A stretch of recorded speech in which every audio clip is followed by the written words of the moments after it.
의원님 조용히 좀 하세요. 저희가 최혜병 청문회와 국정감사를 진행했기 때문에 다시 한번 상황 공유 차원에서 말씀드립니다. 제가 여러 차례 제보를 받아서 이미 여러 과정을 공개한 바 있습니다. 예를 들면 김건희가 이종호 보고 오빠라고 부른다. 또 3부가 골프장 3부가 아니라 3부 토건과 관련 있지 않느냐라고 질의를 했었습니다. 또 연말에 송호정과 임성근 만나져 있다라고 했더니 다 없다고 했습니다. 이런 것들이 다 위증이었던 겁니다. 다 제보받아가지고 다 사실관계 확인돼서 제가 질의하지 않았습니다. 여기 계신 분들 다 들으셨잖아요. 그래고 제가 고발 당했습니다. 경찰서 조사받고 다 무혐의 받았습니다. 조용히 하세요. 조용히 하세요. 그러니까 8월께 신청하세요. 아무것도 모르면서 뭘 안다고 말했는데 안청하세요. 모르시잖아요. 청문회 하세요. 해보셨냐고요. 모르잖아요. 그러니까 모르면서 안청하지 마시고 좀 들으세요. 그래서 그 해당 작년에 제가 여러 차례에서 경찰서 고발해서 저 조사 다 받았습니다. 증거자료도 다 제출했고 고발 한번 당해보세요. 나가셔서. 그러니까 나가셔서 기자회견장을 싸시라고요. 조용하시고. 그래서 이정호 오빠라 부른다. 3부 토건이 골프장 아니 3부 골프 아니었다. 연말에 송호근 임성 많았다. 제가 다 폭로했습니다. 이거 다 사실로 드러나고 있는 거예요. 사진도 공개됐고. 그래서 저는 다 경찰서 서울경찰청 중앙지검까지 가서 저 조사 다 받았습니다. 다 무혐의 불송치 결정 다 났고요. 그래서 여기 증언 다 보면 뭐 수사 지침 받은 적 없다. 김동혁 군 검찰단장도 허위였고요. 송호정 증인 3부는 무엇을 의미합니까 했을 때 3부 골프라고 했고 그런데 여수 화양 프로젝트인 거 다 확인됐고요. 7, 8월에 통한 적 있냐 했는데 없다고 증언했었습니다. 또 이종호가 VIP 김건희 윤석열 이야기 한 적 있느냐라는 질의에 송호정 없다고 또 증언됐어요. 다 있었습니다. 저도 제보 받아서 그 녹취 파일 다 수사기관에 제출했고요.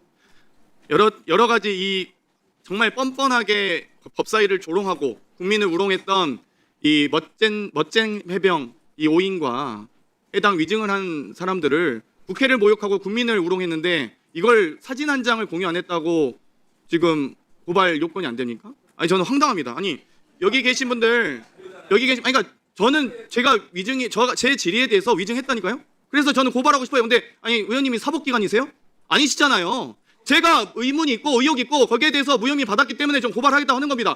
판단은 법원이 하겠죠. 의원님 조용히 좀 하세요. 고발한 위원회 와서 위증했죠. 저 개인적으로 만나서 위증했습니까? 위원회 와서 위증한 거 아니에요? 위원회 와서 위증을 했기 때문에 고발하는 거지 저한테 개인적으로 만났습니까? 사석에서 저랑 거짓말했어요? 그렇기 때문에 저는 위원회 의결로 고발해 주실 것을 위원장께 강력하게 건의드리면서 세상 발언 마치겠습니다. 아까 우리 송석천 의원님께서 축하한다고 말씀하셨는데 저는 축하하지 못하겠습니다. 이렇게 진행될 걸 알기 때문에 추미애 위원장이 법사위원장 선출을 반대했던 것입니다. 국회의 오랜 관행은 법사위원장과 국회의장을 한 당에서 독식하지 않는 것입니다. 견제와 균형의 원리상 그렇게 하는 것이 국회의 입법권을 효율적이고 적정하게 행사할 수 있기 때문에 그렇게 오랫동안 그런 관행이 만들어진 것입니다. 그런데 지난번 이춘석 법사위원장이 불미스러운 일로 사퇴를 하게 되자 추미애 위원장을 다시 법사위원장으로 지금 내정을 바로 했습니다. 이건 국회에서 협치를 하겠다는 의사가 전혀 없는 것입니다. 행정부 권력을 다 장악하고 국회에서도 국회의장과 법사위원장을 다 장악하면 여당인 민주당과 다른 의견을 가진 국민들의 의사는 어떻게 전달되는 겁니까? 자, 아니나 다를까 오늘 추미애 법사위원장이 회의를 진행하는 걸 한번 보십시오. 국회법에는 49조에서 분명히 의사 일정, 안건 등에 대해서는 간사와 협의하여 위원장이 정한다고 되어 있습니다. 위원장이 언제 야당 간사인 저하고 협의를 했습니까? 협의를 하는 신용이라도 했습니까? 이렇게 일방적으로 진행될 것을 뻔히 알기 때문에 추미애 위원장의 법사위원장 취임을 우리가 반대했던 것입니다. 그리고 오늘 지금 이 안건도 누구를 고발한다는 대상에 대해서 위원장님이든 여당 간사든 야당 위원 또는 야당 간사와 전혀 협의를 하지 않았습니다. 오늘 이 처음 봤습니다. 그리고 이 내용도 한번 보십시오. 2024년 7월 19일 법사위 청문회에서 위증했다는 겁니다. 1년이 지났어요. 아니 국회가 도대체 뭘 하고 있다가 1년 지나고 난 다음에 이제 와서 이 증인 고발을 하겠다는 겁니까? 참 어이가 없어도 이 모든 회의 파행의 시작은 민주당이 독선적인 사고를 가지고 있기 때문에 자신만이 옳다는 생각을 가지고 있기 때문에 다른 당 또는 다른 생각을 하고 있는 국민들의 의사를 전혀 반영할 생각이 없는 것입니다. 저는 오늘 이 증인 고발건부터 오늘 안건 전체가 이상정 고유법안 중에서 특검 법안들을 지금 여러 건을 지금 오늘 상정을 했어요. 이 특검 법안들은 다 숙려기간이 경과되지 않은 것입니다. 숙려기간 경과되지 않은 법률을 일방적으로 다 여기다가 지금 올려놨습니다. 모든 법안을 특히 이 특검 법안은 애초에 존속기간이 정해져 있어요. 특검은 일반적인 수사제도의 예외적인 것이기 때문에 그래서 시한을 정해놓은 것입니다. 그리고 그 시한 내에 다 수사를 하지 못하면은 그 수사자료들은 수사기관으로 넘기도록 기존에 있는 수사기관을 넘기도록 이렇게 다 특검법에 규정을 해놓은 것입니다. 그런데 이제 와서 특검의 기간도 늘리고 인원도 늘리고 그렇게 하겠다고요? 이거는 영원히 특검을 계속하겠다는 것과 마찬가지입니다. 단기적으로는 여러분들께서 내년 지방선거까지 연장하고 싶겠지만은 여러분들 마음먹기에 따라서는 민주당이 마음먹기에 따라서는 상설적인 특검 할 수 있어요. 기간 계속 연장하면 되는 겁니다. 이렇게 국가를 운영할 것입니까? 국회를 이렇게 운영할 것입니까? 저는 오늘 이 의사 진행에 관한 위원장님의 처사와 여당 위원님의 처사가 대단히 잘못됐다는 것을 말씀드리고 앞으로 이러한 의사 진행이 반복되지 않도록 특별히 유의해 주실 것을 강력하게 촉구합니다. 증인 고발의 건에 대해서 토론을 하는 시간인데 아마 이제 의사 일정 관련해서도 의사 진행 관련해서 같이 말씀을 하신 것 같아서 겸사겸사 저도 좀 말씀을 드려야 될 것 같습니다. 법사위와 국회의장은 한 당에서 하지 않는 것이 오래된 관행이라는 주장이 있었는데 그렇지 않습니다. 그렇게 했던 적들도 물론 있긴 있죠. 그게 불과 최근의 일, 얼마 되지 않은 일이고 그 관행으로 굳혀진 것도 아닙니다. 국회라는 것은 다수당이 국회 내에서 의석수에 따라서 상임위원장과 상임위원회 등을 책임지고 운영하고 거기에 따라서 정치적인 책임을 지고 나중에 평가를 받으면 되는 것입니다. 그렇기 때문에 오래된 관행이고 협치 의사가 없다라고 평가하는 것은 지금 단계에서는 틀린 얘기다라고 단언할 수 있을 것 같습니다. 한편 협치 말씀하셨는데요. 네, 협치 다 좋습니다. 국회에서 서로 상대를 존중하고 대화 타협해야 되는 거 다 좋습니다. 다만 그러려면 대화와 타협을 할 수 있는 자격을 갖춰야 되는 거 아닌가요? 지금 야당은 내란 특검의 수사 대상으로 되어 있고 지난 12.3 비상계엄 내란 당시에 무슨 일을 저질렀습니까? 여기 앉아있는 우리 여당 국회의원들을 잡아다가 수거하고 제거하려고 했던 것들을 방조하고 도왔던 사람들입니다. 그랬던 분들이 이제 와서 대화를 하자, 타협하자라고 할 것은 아닙니다. 오늘 야당 전당대회 있었던 것 같은데 도로 내란당 됐습니다.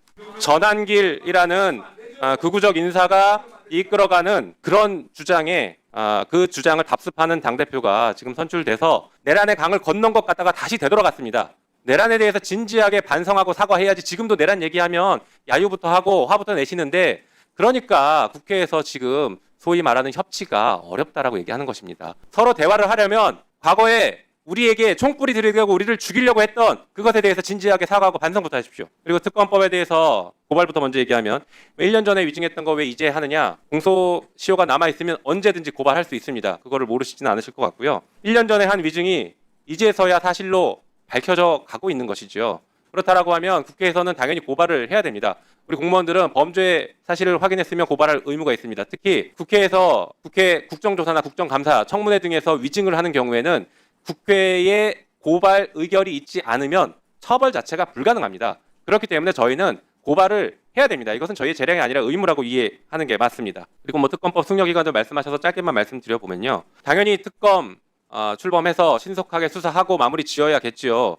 하지만 특검법 처음에 저희가 만들었고 특검을 출범시켰을 때보다 지금에 와서 보니 이렇게 많이 죄를 저질렀을지 몰랐습니다. 이렇게 대한민국 곳곳을 다 정말 썩어 문드러지게 만들었을지 몰랐습니다. 물론 의심은 했죠. 하지만 구체적인 혐의들이 그 당시에는 이렇게 많이 알려지지 않고 드러나지 않았습니다.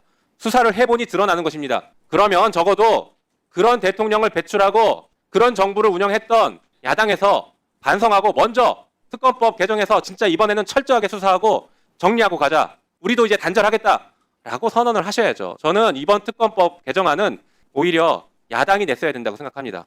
그런데도 불구하고 지금 특검법 신속하게 처리하는 것에 대해서 불만을 가지시는 거 이해할 수가 없습니다. 특히 특검의 수사 기간이 얼마 남지 않은 상태입니다. 그렇기 때문에 특검법은 하루라도 빨리 개정을 해서 특검이 제대로 수사할 수 있게 만들어야 되는 게 우리 국회의 책무라고 생각합니다. 그래서 신속하게 처리할 필요가 있다는 입장입니다. 이상입니다. 정말 우리 위원장님이 바뀌시면서 모든 것이 좀 정상화되기를 기대했고 국민들도 그렇게 기대를 하시고 계시는데 오늘 너무나 실망스럽습니다. 우리 주 위원장님은 역대 다른 법사위원장에 비해서 선수나 여러 경륜에서 남다른 면모를 갖고 계시기 때문에 그동안에 이 왜곡됐던 이 법사위의 모습을 좀 정상화시켜 주실 것으로 많이 기대를 사실 모았습니다. 저도 사실은 그런 기대를 했고요. 근데 오늘 일방적으로 진행하시는 걸 보니까 도대체 이게 법사위가 오히려 이재명 정부 들어와서 더 망가지고 있다. 지난 정부 많이 탓하면서 무슨 심한 말을 무지막지한 말을 여기서 쏟아내면서 새 정부가 되면은 좀 다른 모습을 보일까 했더니 오히려 더 나쁜 모습이 좀 나오는 것 같아요. 지금 오늘도 보세요. 첫째 안건 분명히 중인 고발의 건 이런 것은 여야가 항상 국감이 끝나고 나면 문제점에 대해서 깊이 있게 또 논의를 해서 합의를 해서 이게 고발 대상을 정합니다. 이거는 국회의 오랜 전통이고 또 왜냐하면 당사자들의 그 정말 인격과 또 신체 자유에 관한 중요한 여러 가지 건이기 때문에 서로 여야 우리 간사 간의 긴밀한 협의를 거쳐서 어쩌면은 꼭 해야 될 아주 그런 핵심 인물에 대해서만 우리가 고발을 하는 것이 우리가 이 국회의 전통인데 그걸 무시하고 오늘 전혀 합의도 없고 오늘 보니까 회의 직전에 그냥 명단이 휙 날라온 거예요. 이런 식으로 국회의 아름다운 전통까지 깨면서 고발 명단을 보니까 뭐 최강권이에요, 최강권. 예? 이렇게 많이 여기에 있는 분들 보니까 다 또 수사 중인 분들이에요. 지금 특검 대상으로 이미 조사받고 다 하는 분들인데 굳이 이렇게 2중 3중 고발을 안 해도 정확한 재판 결과에 따라서 얼마든지 이 처벌 받을 분들은 좀 받을 수 있어요. 그렇기 때문에 여기서 꼭 다른 방법으로 없고 꼭 이거를 통해서 우리 국회 법사위의 고발을 통해서 이렇게 한번 수사해보고 또 그렇게 한번 처벌할 수 있다라고 필요한 합의가 이루어지면 그분만 하면 되는 거지. 우리 법사위가 그냥 우리 온 국민들 조금만 관련되면 줄줄이 묶고 최강권 고발하고 이렇게 해보면은 우리 국회를 국민들이 어떻게 보시겠습니까? 예, 또 법사위를 어떻게 보시겠어요? 예? 저는 그 계엄은 하나님의 뜻이라고 말씀하셨던 장동혁 전 법사위원께서 국민의힘 당대표 되신 것을 어떻게 말씀드려야 될지 모르겠습니다. 도로 내란당 되신 거 축하드립니다. 그리고 국민의힘 법사위원님들 부끄럽지 않으세요? 이거 왜 위증 고발하는지 아세요? 작년에 우리 최혜병 특검법 입법 청문회에서 여기 나왔던 증인들 줄줄이 위증했어요. 그 당시에 기억나지 않으십니까? 이 고발 취지를 한번 보세요. 이게 왜 위증이냐 하면은 최혜병 특검법이 통과돼서 특검이 지금 발족해서 수사를 하니까 이 사람들 그때 와서 전부 다 줄줄이 위증하더니 특검 가서는 또 줄줄이 또 자백했어요. 김계환 제가 경로 얘기한 적 있냐 없냐 했더니 없다고 얘기를 하더니 또 특검 가가지고는 경로 얘기했습니다. 송호정 제가 여기서 작년 10월 14일이었죠. 김건희 윤석열 얘기 이종호가 했느냐 물어봤더니 없다고 웃으면서 얘기했는데 어떻게 됐습니까? 이종호 구속됐어요. 여기 그때 증인으로 채택했는데 나오지도 않았습니다. 이 사건에 최혜병 특검, 최혜병 순직사 외압 수사를 막은 게 국민의힘 법사위원들 아닙니까? 국민의힘 의원들 아닙니까? 19살짜리 청년이 죽었는데 국가의 부름을 받아서 국방의 의무를 다하러 와서 물에 빠져서 사망했는데 순직했는데 그 죽음의 순직 수사에 대해서 외압을 대통령이 행사했는데 그것을 밝히는 것을 누가 방해했습니까? 그것을 입법 청문회에 하는데 증인들이 다 와서 위증 다 하는데 그거 지금 국민의힘 법사위원들이 전부 다 위증 도와주신 거 아닙니까? 부끄럽지 않으세요? 뭐 1년 지나서 왜 고발하냐고요? 그때 당시에 위증 다 했는데 이제 수사하니까 다 줄줄이 자백하는 거예요. 위증이 드러났습니다. 그러면은 위증을 고발을 안 합니까? 위증이 다 드러났는데 자기들 입으로도 위증했다는 게 다 드러났는데 고발 안 합니까? 직무유기 아닙니까?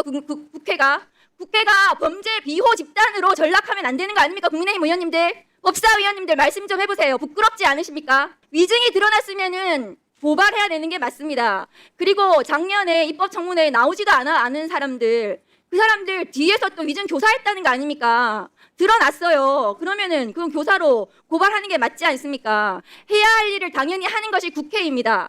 지금 의사진행 발언 가지고 얘기하시는데 의사진행 발언 가지고 계속 하실 건가요? 이 법사위 회의 안 했으면 좋겠습니까? 그럼 좀 이따가 또 줄줄이 나가실 거죠? 의사진행 발언해가지고 회의 줄줄이 지연시키고 말 더 이상 토론 못하고 그러다가 이제 말 안 들으면은 본인들 얘기 제대로 뭐가 얘기 안 되면은 또 줄줄이 다 나가실 거 아니에요? 제가 저 자리에 앉아가지고 맨날 경험하니까 그거예요. 전략을 좀 잘 짜고 나오세요. 전략을. 법사위원회에서 이 위증에 대해서 증인들의 위증에 대해서 고발하는 것이 당연한 21대 대한민국 국회의 책무라고 저는 생각합니다. 이 위증 고발에 대해서 찬성합니다. 이상입니다.